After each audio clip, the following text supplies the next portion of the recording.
Welcome to mister M talks. ಇಂದು ಜನವರಿ 5, 2024. ಈ ಚಾನಲ್ ಷೇರು ಮಾರುಕಟ್ಟೆ ಮಾಹಿತಿಯನ್ನು ಪ್ರತಿದಿನ ನವೀಕರಿಸುತ್ತದೆ. ಸರಿ ನೋಡೋಣ. 1. Sun TV network. Sun TV network, Kal ರೇಡಿಯೋದೊಂದಿಗೆ ಉದಯ ಎಫ್ಎಂ ಅನ್ನು ವಿಲೀನಗೊಳಿಸುವ ಉದ್ದೇಶಿತ ಯೋಜನೆಯನ್ನು ಕಾಲ್ ರೇಡಿಯೋ ಅನುಮೋದಿಸಿದೆ. ಈ ಯೋಜನೆಯು ರಾಷ್ಟ್ರೀಯ ಕಂಪನಿ ಕಾನೂನು ನ್ಯಾಯಮಂಡಳಿಯ ಅನುಮತಿ ಸೇರಿದಂತೆ ಅಗತ್ಯ ಶಾಸನಬದ್ಧ ಮತ್ತು ನಿಯಂತ್ರಕ ಅನುಮೋದನೆಗಳಿಗೆ ಒಳಪಟ್ಟಿರುತ್ತದೆ. ವಿಲೀನಗೊಂಡ ಕಂಪನಿಯು ಸನ್ ಟಿವಿ ನೆಟ್ವರ್ಕ್ನ ಅಂಗಸಂಸ್ಥೆಯಾದ ಕಲ್ ರೇಡಿಯೋ ಆಗಿರುತ್ತದೆ. ಪ್ರಸ್ತಾವಿತ ವಿಲೀನಕ್ಕೆ ನಿಗದಿತ ದಿನಾಂಕವನ್ನು ಏಪ್ರಿಲ್ 1, 2023 ಎಂದು ನಿಗದಿಪಡಿಸಲಾಗಿದೆ. 2. ಟೊರೆಂಟ್ ಫಾರ್ಮಾಸ್ಯೂಟಿಕಲ್ಸ್.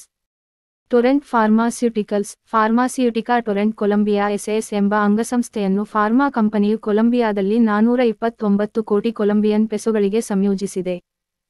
3. ಜಮ್ಮು ಮತ್ತು ಕಾಶ್ಮೀರ ಬ್ಯಾಂಕ್. ಜಮ್ಮು ಮತ್ತು ಕಾಶ್ಮೀರ ಬ್ಯಾಂಕ್, ಸಾಲದಾತರು ಡಿಸೆಂಬರ್ 24 ತ್ರೈಮಾಸಿಕದಲ್ಲಿ ₹93,626. 5 ಕೋಟಿಗಳಲ್ಲಿ ಒಟ್ಟು ಮುಂಗಡಗಳನ್ನು ದಾಖಲಿಸಿದ್ದಾರೆ.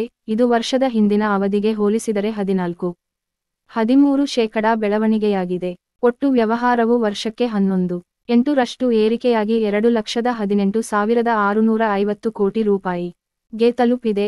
ಆದರೆ ಒಟ್ಟು ಠೇವಣಿಗಳು ವರ್ಷಕ್ಕೆ 9% ಹೆಚ್ಚಿ ₹1,28,544 ಕೋಟಿ.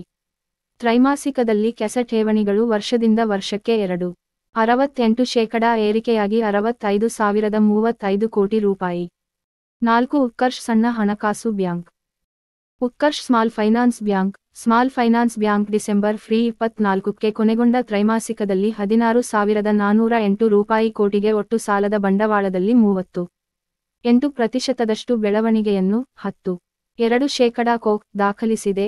ಆದರೆ ಒಟ್ಟು ಠೇವಣಿಗಳು ವರ್ಷಕ್ಕೆ 17.6% ಮತ್ತು 8.2% ಹೆಚ್ಚಾಗಿದೆ.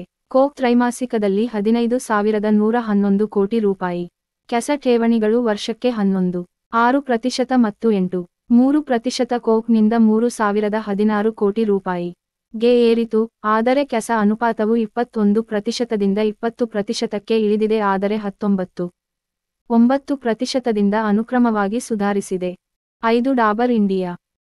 ಡಾಬರ್ ಇಂಡಿಯಾ, ಡಿಸೆಂಬರ್ 24ಗೆ ಕೊನೆಗೊಂಡ ತ್ರೈಮಾಸಿಕವು ಬೇಡಿಕೆಯ ಪ್ರವೃತ್ತಿಯಲ್ಲಿ ಅನುಕ್ರಮ ಸುಧಾರಣೆಗೆ ಸಾಕ್ಷಿಯಾಗಿದೆ. ಆದರೂ ಗ್ರಾಮೀಣ ಬೆಳವಣಿಗೆಯು ಇನ್ನೂ ನಗರ ಬೆಳವಣಿಗೆಯಲ್ಲಿ ಹಿಂದುಳಿದಿದೆ. ಸಂಪುಟಗಳಲ್ಲಿನ ಸುಧಾರಣೆಯ ಪ್ರವೃತ್ತಿಯೊಂದಿಗೆ ಬಳಕೆಯಲ್ಲಿ ಪುನರುಜ್ಜೀವನದ ಆರಂಭಿಕ ಚಿಹ್ನೆಗಳು ಗೋಚರಿಸುತ್ತವೆ. Q3 24 ಸಮಯದಲ್ಲಿ ಏಕೀಕೃತ ಆದಾಯವು ಮಧ್ಯಮದಿಂದ ಹೆಚ್ಚಿನ ಏಕ ಅಂಕಿಯ ಬೆಳವಣಿಗೆಯನ್ನು ದಾಖಲಿಸುವ ನಿರೀಕ್ಷೆಯಿದೆ.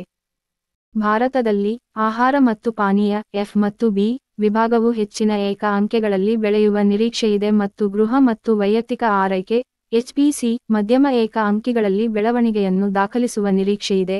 ಆದರೆ ಅಂತರರಾಷ್ಟ್ರೀಯ ವ್ಯಾಪಾರವು 2 ಅಂಕಿಗಳನ್ನು ನೋಂದಾಯಿಸುವ ನಿರೀಕ್ಷೆಯಿದೆ. ಮೆನ ಪ್ರದೇಶದಲ್ಲಿ ಉತ್ತಮ ಆವೇಗದ ಮೂಲಕ ನಿರಂತರ ಕರೆನ್ಸಿ ಪರಿಭಾಷೆಯಲ್ಲಿ ಅಂಕಿಯ ಬೆಳವಣಿಗೆ. 6. ಲುಪಿನ್. ಲುಪಿನ್, ಜಾಗತಿಕ ಫಾರ್ಮಾ ಮೇಜರ್ 5 ಮಿಲಿಗ್ರಾಂ, 5 ಮಿಲಿಗ್ರಾಂ ಮತ್ತು 10 ಮಿಲಿಗ್ರಾಂ. 5 ಮಿಲಿಗ್ರಾಂನಲ್ಲಿ ಲಭ್ಯವಿರುವ ಡಾಪಾಜಫ್ಲೋಝಿನ್ ಮತ್ತು ಸೆಕ್ಸೆಗ್ಲಿಪ್ಟನ್ ಮಾತ್ರೆಗಳಿಗಾಗಿ ಅದರ ಸಂಕ್ಷಿಪ್ತ ಹೊಸ ಔಷಧ ಅಪ್ಲಿಕೇಶನ್ಗಾಗಿ United States Food and Drug Administration (USFDA) ನಿಂದ ತಾತ್ಕಾಲಿಕ ಅನುಮೋದನೆಯನ್ನು ಪಡೆದಿದೆ.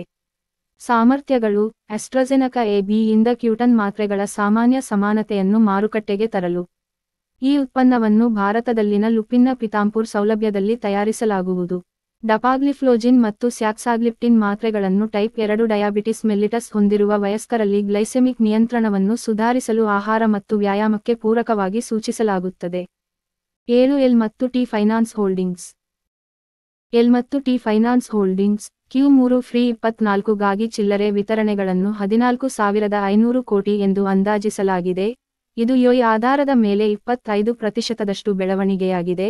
ಆದರೆ Q3 24ರ ಕೊನೆಯಲ್ಲಿ ಚಿಲ್ಲರೆ ಸಾಲದ ಪುಸ್ತಕವು 74,750 ಕೋಟಿ ಗಳಲ್ಲಿ 31% ಬೆಳವಣಿಗೆಯನ್ನು ಹೊಂದಿದೆ. Q3 24ರ ಕೊನೆಯಲ್ಲಿ ಪೋರ್ಟ್ಫೋಲಿಯೋದ ಮರುಪಡೆಯುವಿಕೆ 91% ಎಂದು ಅಂದಾಜಿಸಲಾಗಿದೆ. ಘೋಷಣೆ. ಮಾಹಿತಿಯು ಶೈಕ್ಷಣಿಕ ಉದ್ದೇಶಕ್ಕಾಗಿ ಮಾತ್ರ. ನಾನು ಸೆಬಿ ನೋಂದಾಯಿತ ವ್ಯಕ್ತಿಯಲ್ಲ.